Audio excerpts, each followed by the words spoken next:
if you've looked at recent English films, they're really not introspective in the way that New York auteur films are, sort of starting in the 70s and going through now. You've got working class films and you've got upper class films. They're visual, they're about class, they're a bit surface, they're beautiful to look at.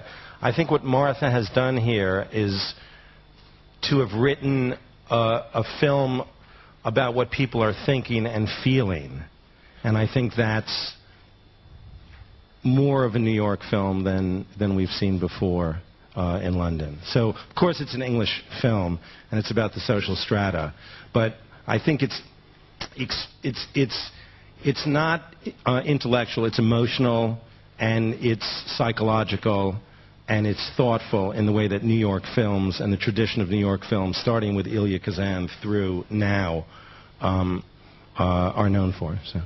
In the last 20 years in England, we've had two very strong themes in our cinema. One has been the gritty urban realism of Mike Leigh, Ken Loach, telling stories of deprived working class heroes. And we've had this heritage cinema that came up through Merchant Ivory, which obviously tackles the other end of the social spectrum. What Martha has done is brought these two worlds together in a film. And what the problem in British cinema, I think we all feel at home, is we haven't established a persona for our cinema. We haven't established a genre that we can put out there to the world, which is contemporary, exciting, challenging, entertaining cinema, and which is why we go to America and bring their films in, which is why we come here to France and bring these films in, because we either have the upper class cinema or we have the gritty urban realism, and we have, as you say, it's precisely because of that structure that you're talking about, where there's a wealth of source material to mine and put into movies like this. And Martha's, I don't know, Martha's the first person to have done it in, I'm not a cineast particularly, but she's the first person that I can remember to have done it so successfully. So.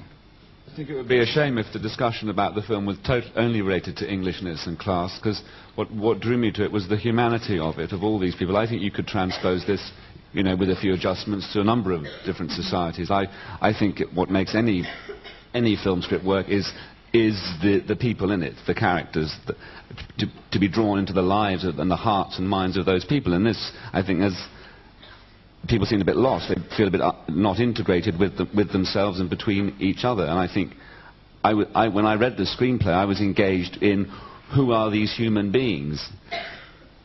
Mm-hmm.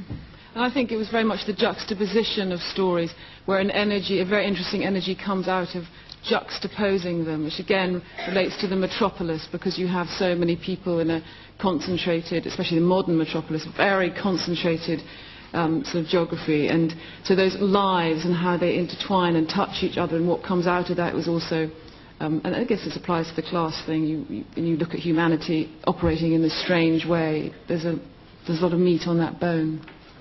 For me, I thought the script was really, really clever and well written, and I thought she was giving me a great opportunity with this character, because it was very different from what I've done in English, and that was it. And I also, when I met her, I had a great connection with her, like after 5 minutes, and I was also very happy to work with all this cast.